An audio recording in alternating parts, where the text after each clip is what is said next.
కాశీ విశ్వనాథుడి దర్శనం అయిపోయిన తర్వాత మా అన్నయ్యని మా డాడీని పక్కన పెట్టేసి మా మమ్మీ నేను దుర్గ షాపింగ్కి వెళ్ళిపోయాము.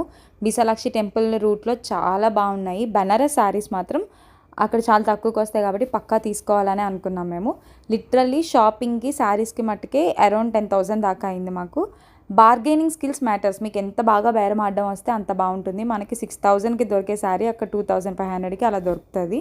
అండ్ ఓనీస్ కూడా 200కి అలా దొరికినాయి. కాశీకి వెళ్ళిన వాళ్ళు తిరిగి వచ్చిన తర్వాత భోజనాలు పెట్టారంటారు కదా, మా మమ్మీ ఏం చేసిందంటే అక్కడున్న వాళ్ళకి లైక్ భోజనం పేరు చెప్పి మనీ ఇచ్చేద్దామని చెప్పింది. అక్కడున్న సాధువులకి వాళ్ళని వెతకడానికి పెద్ద అసలు చాలా పెద్ద టాస్క్లా అనిపించింది నాకు. అంటే అక్కడ ఇస్తేనే పుణ్యం ఉంటుంది కదా అనిపించి, సో మొత్తం మనీ అంతా అక్కడ ఉన్న వాళ్ళందరికీ ఇవ్వాలని చెప్పేసి అక్కడనే ఫినిష్ చేసాము. బట్ చాలా బాగా అనిపించింది. అక్కడ ఒక సాధువు అయితే బ్లెస్ చేసి మా ముగ్గురికి రుద్రాక్షలు కూడా ఇచ్చారు. ఇదంతా కాశీ స్టేషన్ చాలా బాగుంది చూడడానికి.